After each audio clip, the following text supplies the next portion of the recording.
Well, I want to talk about how some of your summer trail cameras lie. And there's really good reasons for that. I've talked about it for years. Summer buck habitat is drastically different than fall buck habitat. You can't just assume that the deer and the bucks that you have on your property during the summer are going to be there in the fall. In fact, the majority of the time, and I would call it a super majority of the time, 75–80% of the time or more, where bucks are at during the summertime is not where they're at in the fall. And there's a lot of reasons for that. This is a plot right in here that gets me excited. Over the years, we've had good footage of bucks on this plot during the summertime when we've had buckwheat. Now we're turning this into clover. So last year, we had buckwheat growing in here. We had really nice, Bo was out here all the time. Junior was here, Isaac was here. We had a lot of nice bucks that came through this. You look at it, can I expect that pattern to continue? So I want to really set realistic expectations for you when it comes to your property and your land management.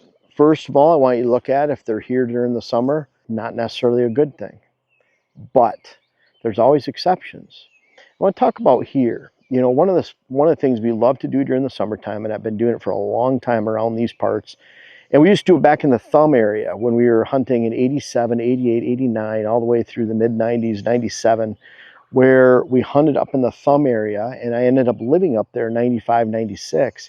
But one of our favorite things to do, starting in 1987, right around there, was we'd go up and we'd get lawn chairs, snacks, a pop, a soda, cheap old binoculars, and we'd sit and watch the fields and see where the bucks came out. We do that over and over again, and it quickly taught me that just because the bucks were coming out in this spot during the summertime in 1987 doesn't mean that's where you hunt them and kill them in the fall. And it was really cool to get to know those bucks in the summer and watch where they ended up without the aid of any trail cameras or anything. It was just taught you how bucks move. I think now we look at it like, well, the trail camera's showing me this big buck's here. You don't actually understand why he's there. And I'll tell you, this is an area where we have really good hidden green out here in alfalfa. So we have alfalfa growing out in the fields, and then we have corn. And when you have those kind of areas where we have woods, cover, bedding area, and we have a mix of bedding area. Right back here, we have high overstory and shade. You get down in further, we have thick aspen regeneration. We have cut bedding areas over there. We have on the neighbors, just 300 yards away, giant open woods of 5 to 7 acres where they're not there during the fall at all, but they love sitting back there in the shade during the summertime. So between the neighbors close, we have a lot going on for habitat as far as it goes. We want that thick hardwood regen cover. You have to have that from October, November, December, January, February, March. But then you have to have open overstory and shade during the summertime. And that's why a lot of small properties, you can't have both. If you have area for summertime, and why would you? Bucks generally change to where they're going to find food and that thick cover during the fall and winter, and you can't have that during the summer. You can't have both. They don't want to hit their velvet. So right here we have corn, we have the alfalfa, then we have good mixed cover back here, and then we have this clover field thrown in here. This is a hunting plot. It's only a 1/4 acre. I have a redneck right over there. It's very hidden. Deer never look at it. It's pretty cool since we put it there. The reason deer are not in a situation like this, let's ignore this clover for right now in this field that we established last fall. Let's ignore that. They're in here in the high overstory and shade. They go out and feed in this hidden green, and they have everything they want within a couple hundred yards. The problem is the alfalfa gets stemmy and dormant after the first frost. It's everywhere around here. It turns from a high value food source to an extremely low value food source during the hunting season, especially October, November, December. As it gets later, alfalfa is a very poor food source. Sometimes you see lots of deer in alfalfa out in fields and ag area during the middle of winter. It's because that's all they have. That's literally, the corn's been picked, the beans been picked. With really clean combining and farming nowadays, there's no waste left out in the fields of kernels or beans. And so all they're left to hit is this dried out hay, especially when there's high deer numbers. However, we have a better food system around here. We don't rely on just the ag. The ag is great for summertime, but outside of that, it's pretty bad. And it's not consistent. And in a case like this, where we have hidden green, we could sneak back here with the Quiet Cat.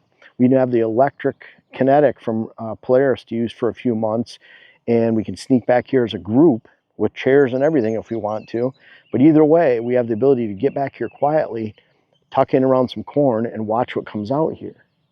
However, This clover field throws a big wrench in everything. And the reason for that is because bucks establish a pattern of use of coming through from out here, hitting this clover, and then going out into their summer food source. And then they come back through this clover. What's great about clover, it's got a lot longer lifespan as far as frost goes than alfalfa. Clover diminishes in value during the hunting season, not because it gets frosted out and turns yellows, brown, stemmy, dormant like alfalfa.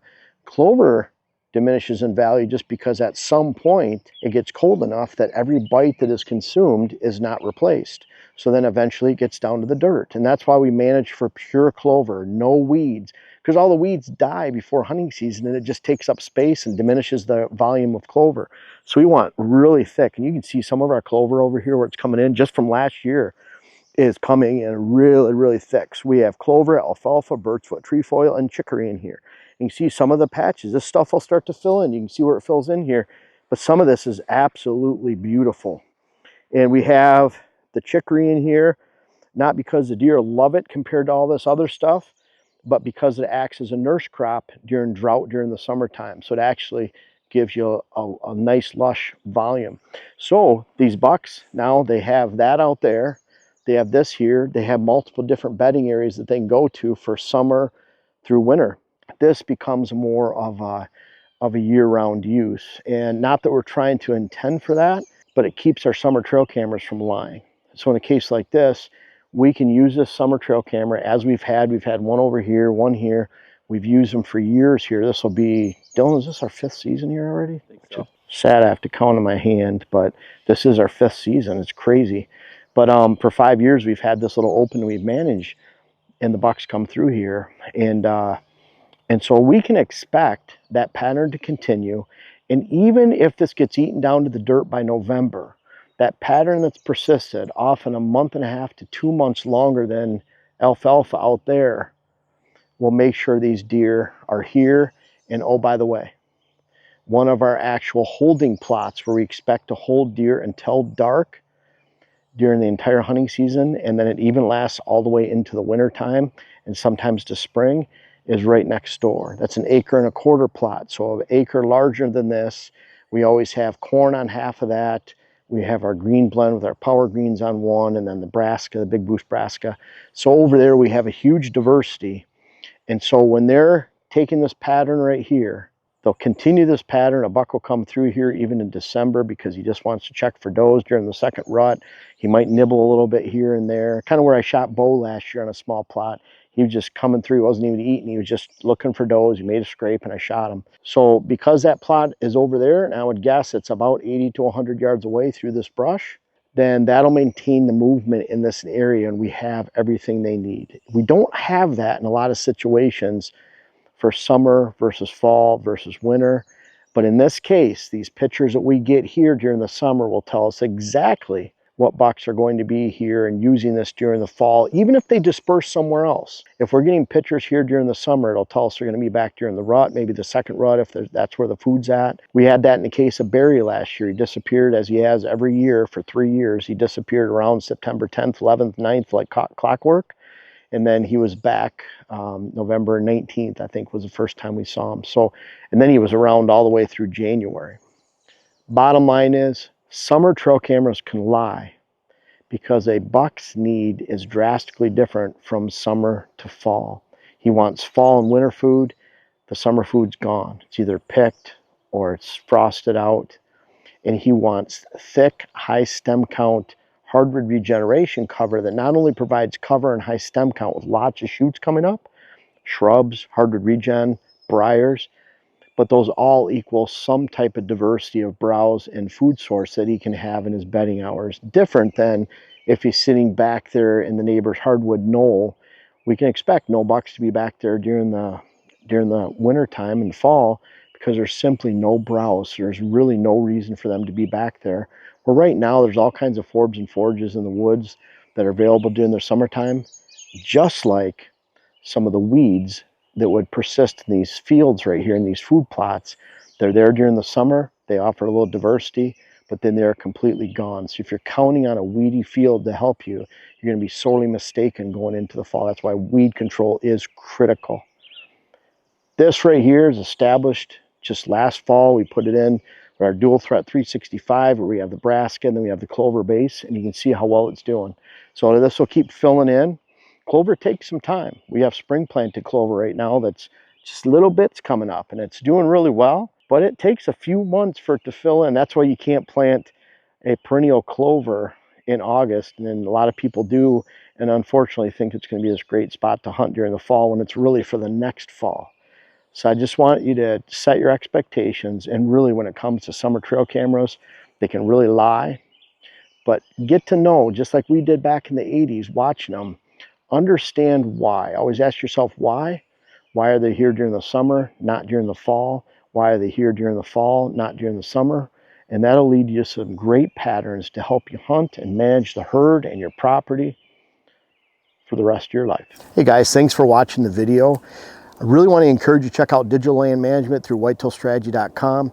These concepts that I manage for and that I go to clients, 1,600 clients in 26 states over the last 20 years, we're putting into a digital platform. So you can take those concepts and you can apply it to anywhere a whitetail roams. It doesn't matter if it's private land or public land. For example, on private land, you could take a food plot, add it to this location, see how it hurts you or helps you in the whole scheme of morning hunting, afternoon hunting, add a cabin, add a road. Check out parking spots on public land where you think clear cuts are, and see how that affects your overall hunt with multiple properties in any state where whitetails are and where you hunt. Check it out. Be some of the first to sign up. Check out whitetailstrategy.com. Follow the link, sign up, answer the questions, and we can give you more when we have it available. Thank you.